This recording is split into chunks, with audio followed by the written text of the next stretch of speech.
The wind was not merely a current of air. It was a sharpened blade, honing its edge against the skeletal branches of the Wildwood Thicket.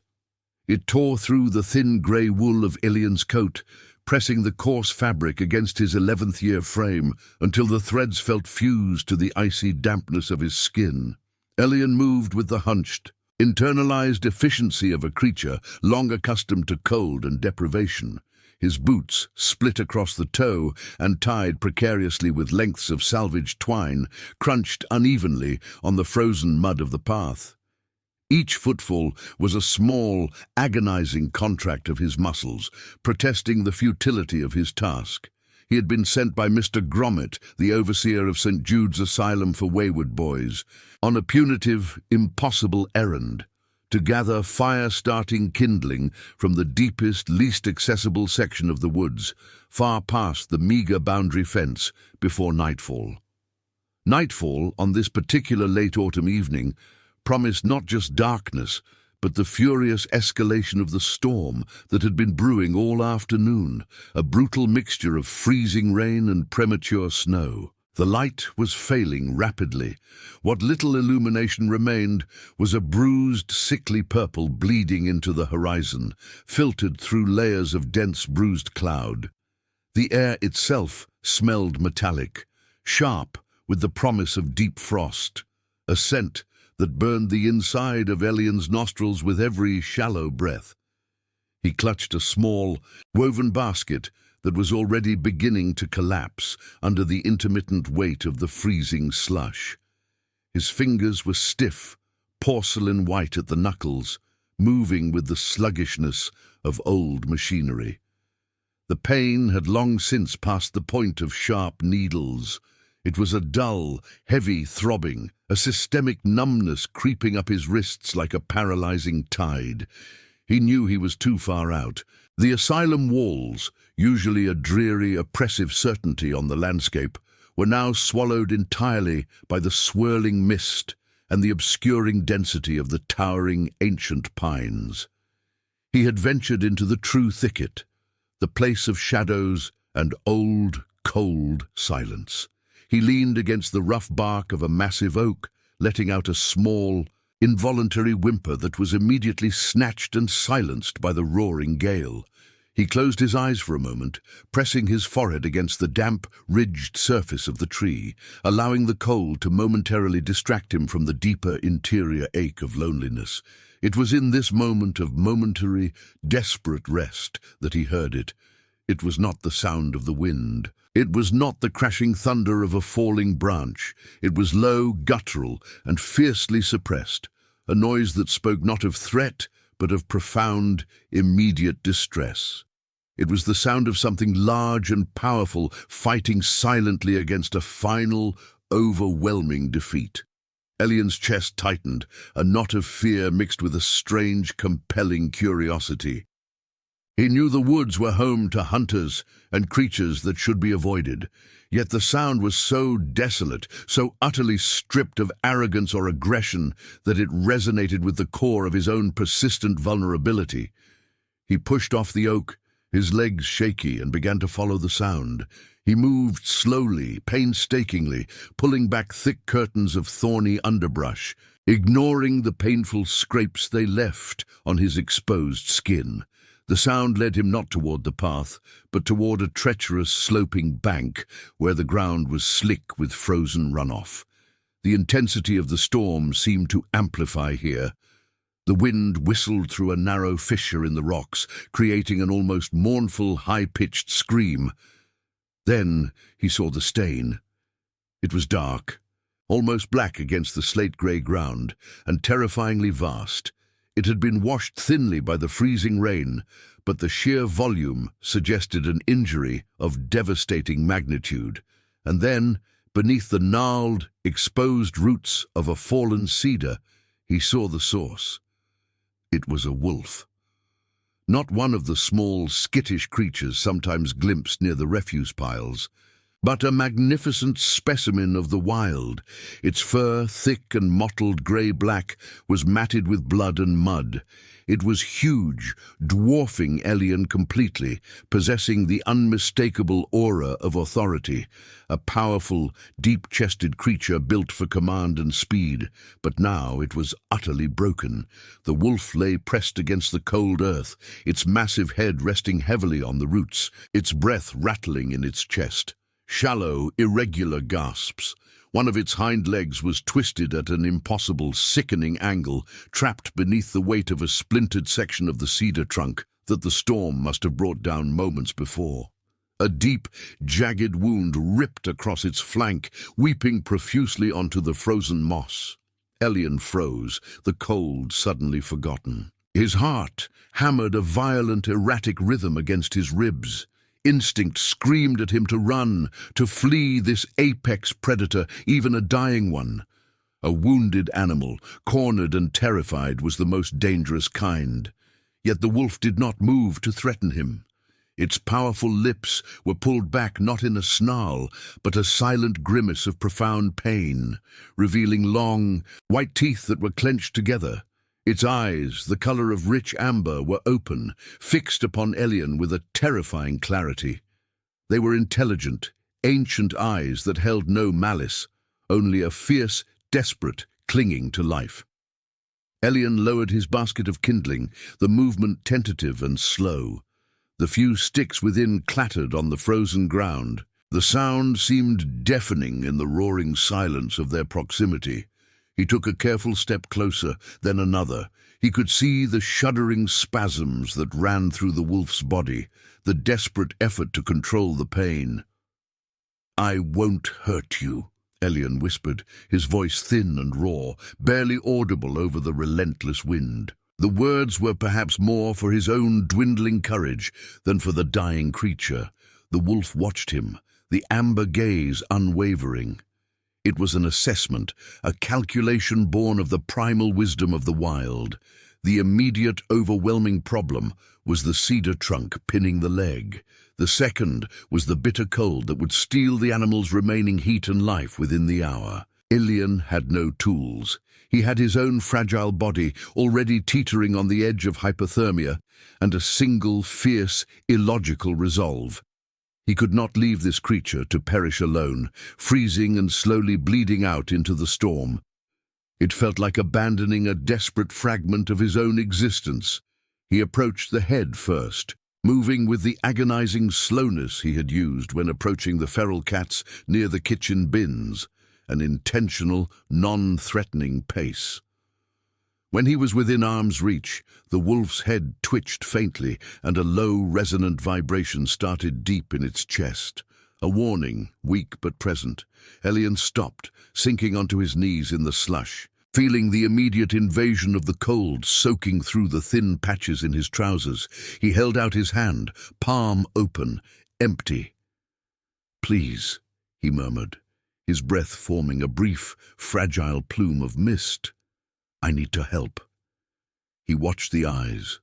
For a long, agonizing minute, they held him captive. Then the tension around the wolf's powerful jaws eased fractionally. It was not acceptance, perhaps, but a temporary stay of execution, a concession granted by absolute necessity. Elian turned his attention to the trunk. It was too heavy for him to lift even slightly. He needed leverage. He looked around wildly, his eyes scanning the chaotic terrain through the blurring snow. His gaze landed on a length of thick, dead hawthorn branch, half buried in the soil a few feet away. It was heavy, knotted, and strong. He scrambled toward it, pulling and wrestling the branch free. The strain made his undernourished muscles tremble. He dragged it back to the cedar trunk. The wolf watched the makeshift lever with a flicker of what might have been comprehension. Elian positioned the thickest part of the hawthorn beneath the lowest curve of the cedar, just above where the leg was trapped. He found a stone, jagged and hard, to use as a fulcrum beneath the lever. He took a deep, shuddering breath, tasting the ice on his tongue. He gripped the thin end of the branch with both numb hands. "Now," he whispered. He braced his meager weight against the branch, using every ounce of his adrenaline-fueled strength. His back screamed in protest. The tendons in his arms felt like stretched, brittle wire. For a moment nothing happened. The cedar remained stubbornly, immovably heavy. Elian grit his teeth, pushing harder, pouring his fear and his exhaustion into the effort. He let out a strangled cry as the pressure built, and then, with a slow, grinding groan of stressed wood, the trunk lifted, an almost imperceptible distance. Barely an inch, but it was enough. The wolf let out a sharp, horrifying gasp, a sound of pure agony. Its body seized up, but it did not thrash. It held still, trusting the perilous movement. Elian held the pressure, momentarily suspended. The frozen blood on the ground was now slicking the cedar. He knew he couldn't hold it for long. The trapped limb slid free with a sickening thud against the earth. The hawthorn lever slipped, and the cedar trunk slammed back down, shaking the very ground beneath them. Elian stood panting, sweat cold against his spine, ignoring the fierce throbbing in his muscles. The leg was free, but it was visibly broken, a gruesome sight even through the thick, wet fur. Now came the second, more crucial problem: shelter. The wolf was weak, but it was massive. Elian couldn't carry it. The asylum was unthinkable. Discovery would mean execution for the animal, and a beating that might rival it for Elian. He scanned the immediate vicinity, his gaze frantic. The light was almost gone now, the world reduced to shades of monochrome grey and shadow. Just beyond the roots of the fallen cedar, partially obscured by a thick curtain of ivy and brambles, he noticed a depression in the earth, a shallow, rocky overhang that seemed to lead into a tight, dark space. Perhaps a forgotten spring cellar, or a natural fissure in the bedrock. It was dry beneath the ledge, shielded from the direct onslaught of the wind. It would have to be enough. He returned to the wolf's side. The animal was breathing harder now, agitated by the renewed shock of pain. "We have to move," Elian said, his voice firming slightly. He knelt, cautiously placing his hands beneath the wolf's chest, just behind the front legs. The fur was thick, surprisingly soft beneath the grime, but the heat emanating from the huge body was alarming, a feverish warmth. He tried to pull. The wolf's weight was immense, solid, dead weight amplified by its sheer mass. Elian's boots slipped on the icy mud. He managed to drag the creature only a few inches before his strength failed entirely, his arms screaming in defeat. He rested his head momentarily on the wolf's flank, breathing in the strong, musky smell of damp fur, blood, and wildness. He had to be smarter. He stripped off his coat, the loss of insulation immediately chilling him to the bone. He spread the tattered coat flat on the ground beside the wolf, near the front paws. He then tried again, using the coat as a makeshift sling, maneuvering the animal carefully onto the thin fabric. Using the collar and the sleeves as handles, Elian began the slow, torturous process of dragging the wolf across the short distance to the rocky overhang. He moved backward, planting his feet firmly, inch by grueling inch. His lungs burned, his shoulders ached with a deep, nauseating intensity. The air was now thick with stinging sleet, and the world was beginning to spin with the onset of exhaustion and exposure. Finally, after what felt like an hour of ceaseless, desperate effort, the great body of the wolf slid beneath the sheltered rock ledge. Elian collapsed beside it, his own breathing ragged and loud, a frantic counterpoint to the wolf's low, suffering gasps. He was utterly soaked, shivering uncontrollably. He leaned against the cold rock wall, trying to gather his thoughts, to assess his limited inventory. He had retrieved his basket and the hawthorn lever, but little else of value. He was hours from the asylum, and Gromit's wrath would be terrible if he was discovered missing. But the shame of leaving the wolf now, after this titanic effort, eclipsed all fear of punishment. He looked down at the massive creature. The amber eyes met his again, less frantic now, perhaps shaded with a flicker of something akin to exhausted relief. The large wound on the flank was still bleeding, though the cold had begun to slow the flow. Elian knew the immediate danger was blood loss and infection, closely followed by the broken leg. He carefully reached into his thin shirt, retrieving a small, patched square of wool that served as his only blanket in the orphanage, a piece he had hidden and cherished since childhood. It was inadequate for a human, but perhaps useful for the wolf. He tore a long strip from the already threadbare edge. Ignoring the protests of the wolf's low growl, he pressed the makeshift bandage against the laceration on the flank, applying steady, trembling pressure. The wolf's massive jaw opened slightly, a low rumble echoing in the small enclosure. Elian flinched, but held his ground, continuing to press down. "You have to let me do this," he pleaded softly. "If I don't stop the blood, you'll be gone by morning." The wolf, surprisingly, did not bite. It endured the pain, the amber gaze locked on Elian's face, searching for intent. Elian kept pressing until the rough wool was saturated and the flow slowed to a fearful seep. He used another piece of the blanket to gently wipe the caked blood from the wolf's snout and face. The broken leg was the worst problem. It needed to be splintered or at least stabilized to prevent further tearing of tissue and muscle. He looked at the hawthorn branch he had used for leverage. Too thick. He needed something straighter, thinner. He remembered the few pieces of sturdy kindling he had managed to collect before the discovery. He crawled back outside, his body protesting the renewed exposure, and retrieved the basket. He selected 2 straight pieces of dry oak, roughly the length of the wolf's lower leg, and a handful of tough, resilient pine needles and moss. Returning to the shelter, Elian used the remaining strips of his precious wool blanket to carefully, meticulously bind the oak pieces against the broken limb. He worked slowly, mindful of the wolf's pain, his heart pounding in his ears. The wolf whimpered once, a sound of deep, wrenching sadness, but held absolutely still during the process. The sheer discipline of the animal was astounding. It seemed to understand that this small, terrified boy was not inflicting pain for sport, but for necessity. When the splint was complete, Elian carefully wrapped the rest of his wool blanket around the wolf's shoulders and back, attempting to conserve what little warmth remained. He sat back on his heels, trembling violently now, the adrenaline fading, leaving behind the crushing weight of reality.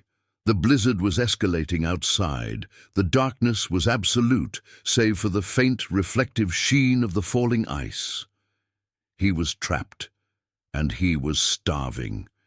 He reached into the inner pocket of his threadbare waistcoat and pulled out his only possession, a small, smooth, hard crust of bread he had saved from his midday ration, meant to be consumed at a moment of utter desperation. He broke the crust in half. The sound was sharp.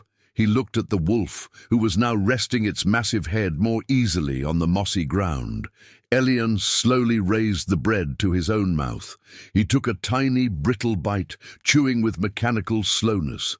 The dry, tasteless starch was momentarily comforting. He then held out the other half of the bread to the wolf. The wolf stared at it, then up at Elian's face. Its nose twitched, taking in the scent of the stale bread, the human scent of fear, and the lingering smell of the Asylum's antiseptic soap that clung to Elian. It was a strange, impossible offering. Wolves needed meat, blood, sustenance that Elian could not provide. But perhaps the gesture mattered more than the substance. After a moment of charged silence, the great muzzle moved forward. The wolf took the dry crust, not with a snap, but with an almost delicate gentleness, barely grazing Elian's fingertips. It did not chew. It seemed merely to register the offering, holding the bread in its mouth for a long moment before swallowing it whole. Elian felt an overwhelming, profound sense of release. He had breached a boundary, not just of physical space, but of primal distrust. He was no longer just the boy. He was the temporary guardian, the healer. He leaned back against the stone, pulling his knees up to his chest, trying to conserve his own dwindling heat. He knew he could not sleep deeply. He needed to keep watch, both for the wolf's condition and for any sign of other threats, human or animal. The hours that followed were an eternity of frozen vigilance. Elian's mind drifted in and out of consciousness, punctuated by the rhythmic, shallow breathing of the wolf beside him and the relentless scream of the wind just outside the narrow opening. He reached out a numb hand and gently rested his palm on the wolf's shoulder, avoiding the wound. The fur was warm, radiating a deep, animal heat that offered a faint comfort against the pervasive cold of the stone cave. Sometime before the first weak light of dawn began to grey the eastern sky, Elian finally succumbed to sleep, huddled against the massive, still form of the injured creature. When he woke, the storm had lessened to a quiet snowfall. The world outside was muffled, blanketed in pristine white. The wolf was awake, watching him. Elian sat up slowly, his joints stiff, his head swimming with the ache of hunger and fatigue. He felt a moment of deep, paralyzing panic. How would he survive the day, and how would he keep this impossible secret? He spent the next week living a double life of agonizing complexity. Every morning before the kitchen staff was stirring, Elian would slip out of the asylum's dormitory window, wrapped in his patched coat. He would brave the chill and the still slippery woods, always carrying the small rusted tin cup he used for drinking water, and sometimes a piece of stolen kitchen grease or a sliver of hard cheese, scraps pilfered at tremendous risk from the kitchen pantry. The head cook, Mrs. Burl, was perpetually suspicious. Gromit was omnipresent and merciless. Every unexplained smudge of mud, every delayed chore, every flicker of exhaustion in Elian's eyes was a potential trigger for violence. But the fear of punishment was counterbalanced by the powerful secret responsibility he bore. He named the wolf Talon, a silent designation for the creature's fierce resilience. Talon slowly improved.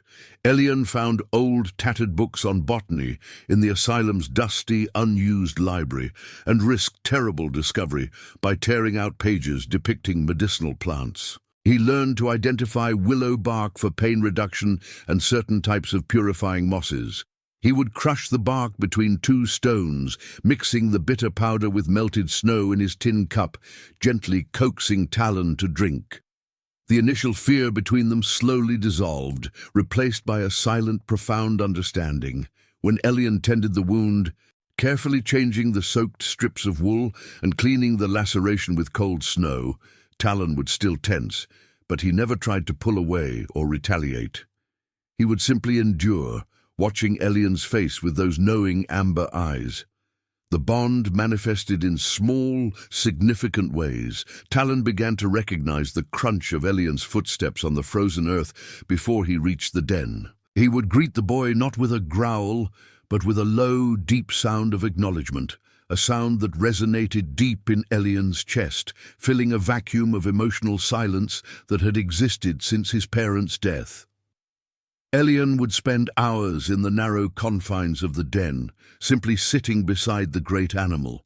He would talk softly, telling Talon about the crushing cold of St. Jude's, the taste of the mouldy bread, the terror of Mr. Gromit's thick strap.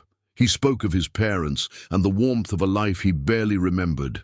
Talon never responded with words, of course, but the warm weight of the wolf's head, sometimes resting briefly on Elian's knee, was a communication infinitely richer than any language.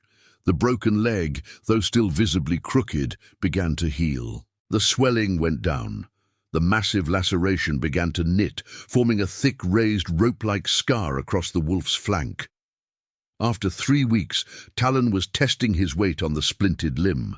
After 4, Elian knew the time for release was imminent. Talon was a creature of the wild. Keeping him penned, even in relative comfort, was against his nature.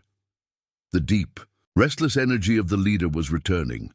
The final day arrived with a cruel, clear winter sun. Elian visited the den one last time, carrying only his empty cup and his heart full of dread. He removed the splint and the binding with slow, careful reverence. The leg was stiff but functional. The scar was stark against the dark fur. Talon stood up fully, stretching his massive body. He turned in the tight confines of the den, his movements powerful and controlled. He looked entirely restored, though forever marked by the jagged line of the scar. He walked out into the crisp, sunlit clearing, testing the earth with his newly healed foot. He circled the space once, his nose raised, drawing in the cold, clean air of the deep woods. He looked infinitely powerful, infinitely free. He stopped at the edge of the clearing where the pines began and turned back to look at Elian, who stood silently in the shadow of the overhang, watching the inevitable.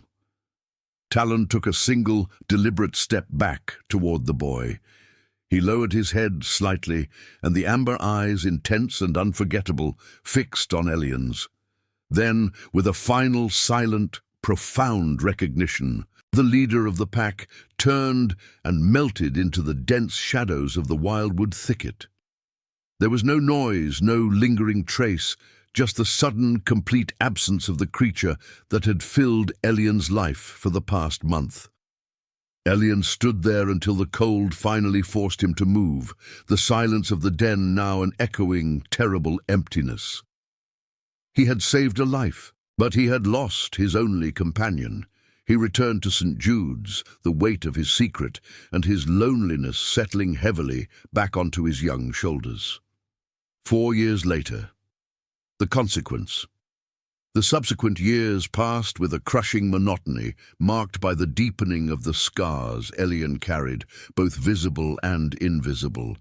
He was now 15, tall for his age, hardened by labor and constant vigilance, but still marked by the vulnerability that had made him connect with a dying animal. St. Jude's Asylum had not improved. If anything, the cold had become more pervasive, the rations thinner, and Mr. Gromit's temper shorter. The local economy had collapsed, and the funding for the asylum, always meager, had dried up entirely. The spring of Elian's 15th year brought not renewal, but the sound of heavy machinery. It started as a dull, mechanical roar in the far distance, the sound of earth movers, of chainsaws, of the grinding power of industry infringing upon the quiet permanence of the Wildwood Thicket. The rumor circulated among the boys in fearful whispers. Mr. Gromit, desperate and financially ruined, had sold the massive parcel of undeveloped land surrounding the asylum to a large logging and resource company, Blackwood Acquisitions. The environmental consequences were immediate and visible. The perimeter of the thicket began to recede daily, marked by monstrous stumps and muddy roads bulldozed through ancient undergrowth. The air, once sharp with pine and earth, now stank of diesel and freshly cut lumber. The wolves, of course, were the first to suffer. The delicate balance of their territory was shattered. Sporadic reports of livestock attacks began to appear in the local paper, reports that Gromit sneeringly read aloud to the boys, emphasizing the savagery of the beasts. Elian felt a perpetual, nauseating dread. He never spoke of Talon, but every roar of the machinery felt like a knife twisting in a memory he held sacred. Then came the eviction notice. It was delivered on a Tuesday, printed on thick, embossed paper, formal and utterly merciless. The land beneath St. Jude's was part of the sale. The asylum itself was to be demolished to make way for a company mining depot. The boys had 48 hours to vacate. Gromit, pale and frantic, gathered the boys in the freezing main hall. There were no provisions, no organized placement, no alternative shelter offered. "You are free," Gromit announced, his voice trembling with forced authority, though his eyes betrayed pure, selfish fear. "Free to find your own way.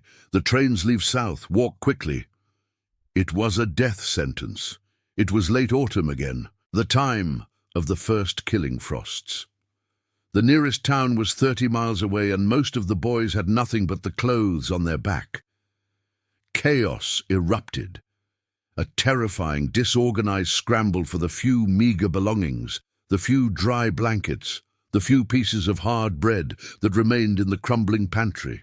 Elian, driven by instinct and a desperate need for one specific thing, fought his way to the abandoned library.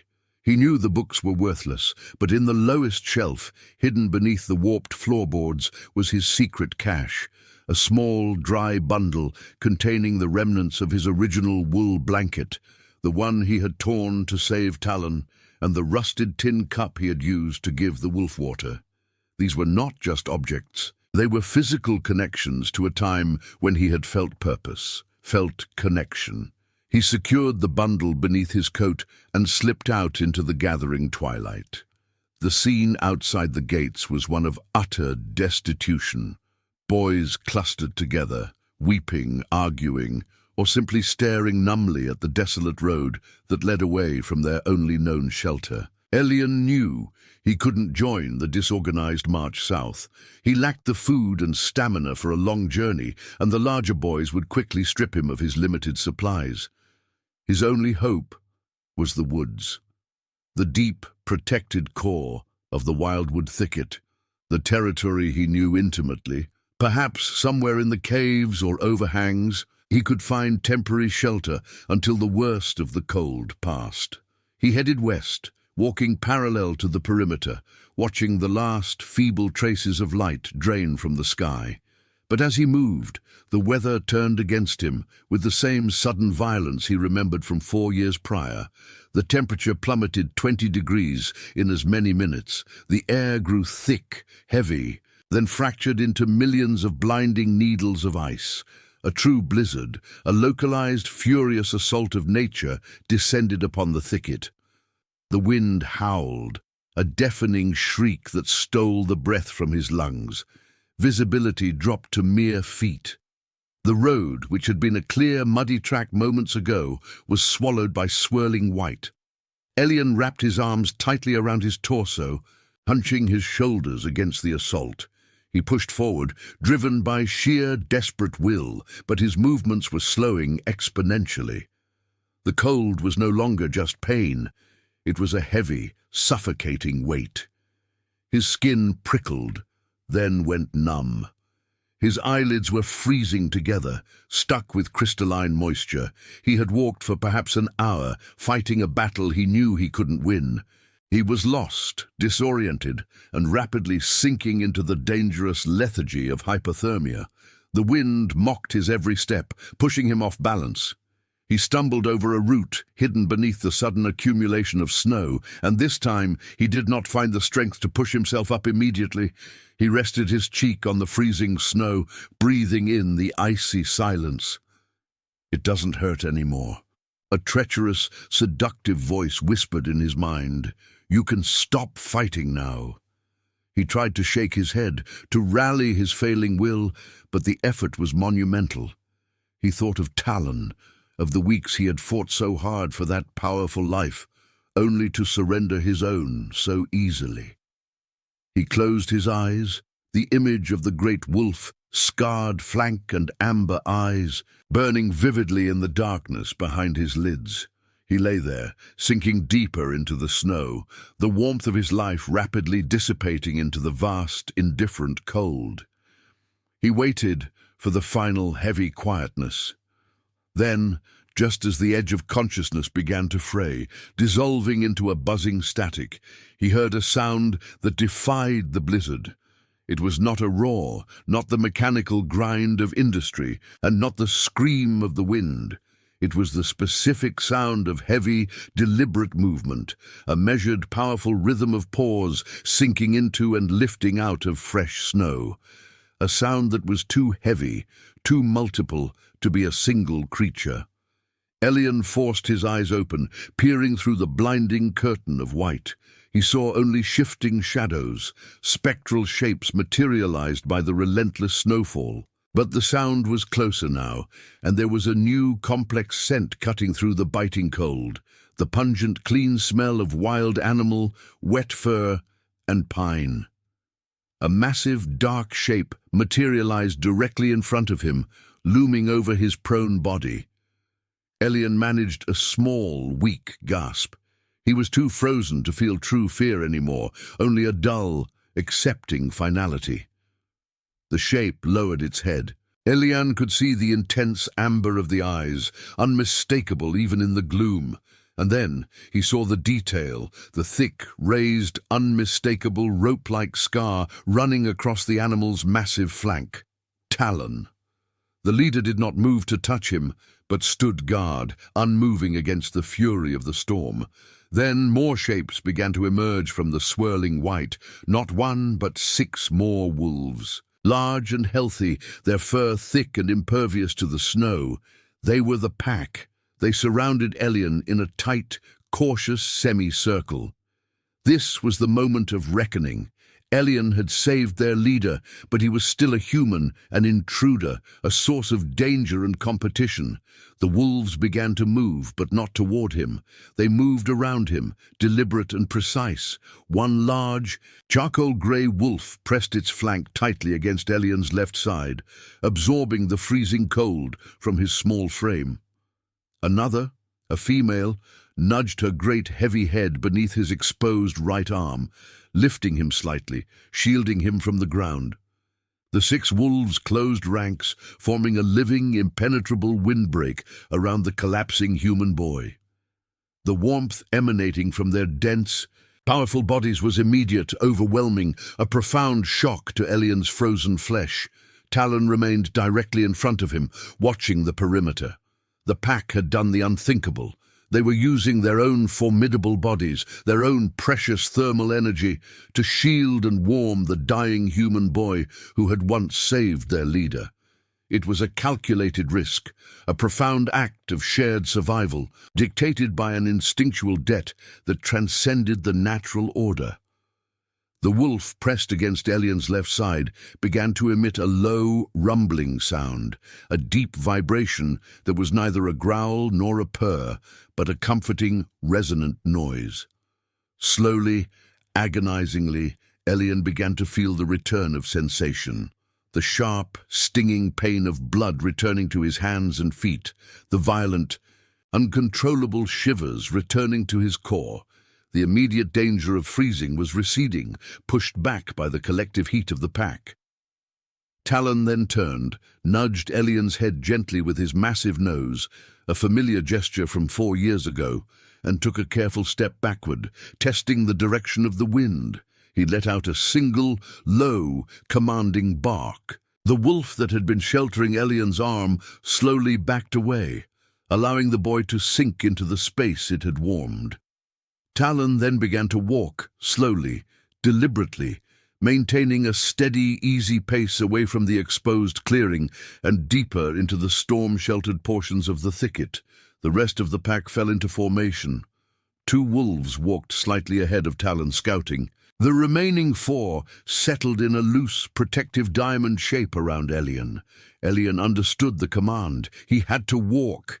He had to follow. Using the dense fur of the wolf nearest him as a momentary crutch, he managed to push himself onto his knees, then stagger upright. His legs were numb, rubbery, and useless, but the wolves pressed close, their huge bodies forming a guiding chute, an insistent, warm pressure that forced him forward, step by agonizing step. Talon led them through the worst of the blizzard, moving with an effortless mastery of the terrain. They traveled not through the chaotic, broken lands carved by the logging company, but through the tight, untouched corridors of the oldest growth, places Elian had never dared to venture. Elian walked in a trance, leaning heavily on the nearest wolf for support, his eyes fixed only on the rhythmic, powerful gait of Talon ahead. The sheer absurdity of the moment, an orphaned boy being guided through a killing blizzard by a pack of wild wolves, was lost to the immediacy of survival. After what felt like an endless march through the suffocating whiteness, Talon finally stopped. They had reached a section of the thicket where the ground fell away sharply, revealing a towering, ancient rock face. At the base of the sheer cliff, protected by an overhang and obscured by thick, interwoven ivy and centuries of fallen timber, was an opening, a deep, dry cavern, large enough for the entire pack to shelter comfortably. This was their den, their long-term refuge, hidden from the encroachment of the humans. Talon led the way inside. The interior of the cave was breathtakingly dry and surprisingly warm, insulated by the deep rock and a thick layer of pine needles and dry mosses piled on the floor. Elian stumbled inside, collapsing immediately onto the soft bedding. He was safe. The wolves entered one by one, shaking the heavy snow from their coats. Talon approached Elian, his breathing heavy, and then, with a profound tenderness that shocked Elian to his core, the great wolf settled himself tightly against the boy's side, creating a massive, living furnace. The other wolves settled around the periphery, watchful and silent. Elian pressed his face into Talon's thick, musky fur, inhaling the familiar scent of the wild. He began to weep, deep, convulsive sobs that shook his entire body, not tears of fear, but of gratitude, release, and the overwhelming shock of being unconditionally saved. He felt the low, steady rumble of Talon's chest beneath his ear, a sound he had not forgotten for 4 long, empty years. He realized the scale of the debt repaid. Talon had not merely saved his life, the wolf had brought him to the pack's sanctuary, offering him refuge in the only truly safe place left in the destroyed Wildwood Thicket. The pack had collectively recognized the mark of the one who had shown compassion to their leader, and they had honored that debt with their own warmth and protection against the indifference of the storm. Elian slept for hours, wrapped in the combined warmth of the deep cave and the massive wolf pressed against him. When he finally woke, the storm had passed, leaving behind a profound, crystalline silence. He was still cold, but the paralyzing numbness was gone. He was conscious, alive, and profoundly hungry. Talon lifted his head and looked at Elian. He moved away slightly, then nudged a small bundle of dry, warm rabbit meat toward Elian with his nose. A fresh kill, already prepared and offered, not a scrap, but sustenance provided by the pack. Elian ate slowly, carefully, watching the wolves who watched him in return. They accepted him now, not as prey or threat, but as a member of their extended, strange alliance. Elian spent the rest of the winter in the pack's sanctuary. He learned their quiet language of movement, their strict adherence to territory, and the profound, ordered complexity of their social structure. He was not a wolf, but he was tolerated, protected, and fed. He found the specific ancient comfort he had craved since childhood, unconditional belonging, earned not through merit or status, but through an act of shared vulnerability years before. When spring finally arrived, chasing the snow from the forest floor, Elian was stronger, healthier, and indelibly changed. He stood at the entrance of the den, wearing clothes he had salvaged and patched, looking out at the awakening world. He knew he could not stay forever. He had survived the immediate crisis, but the human world, for all its cruelty, was still where his destiny lay. He turned back to Talon, who had risen to stand beside him. The great wolf was majestic, his scarred flank a permanent testament to their history. Elian reached out without fear and placed his palm squarely on the wolf's powerful shoulder. "Thank you," Elian whispered, the simple phrase loaded with the weight of years and survival. "You saved me." Talon dipped his head, then raised it, letting out a long, resonating howl that was immediately joined by the rest of the pack, a sound of triumph, freedom, and unbreakable connection that echoed across the vast, recovering expanse of the Wildwood Thicket. Elian smiled, a genuine, unburdened expression that had been alien to his face for years. He took one last, long look at the sanctuary, at the pack that had offered him warmth in the face of death, and then he walked out into the sunlight. He carried nothing but the clothes on his back, the knowledge of the pack's deep secret, and the silent, indelible bond of debt repaid. He walked toward the rising sun, the memory of the amber eyes and the shared warmth of the pack, a powerful protective cloak against the cold. Indifferent world, He was alone, but he was no longer lonely. He carried the spirit of the Wildwood Thicket within him, a living, beating heart forged by the profound, shocking loyalty of the wolves.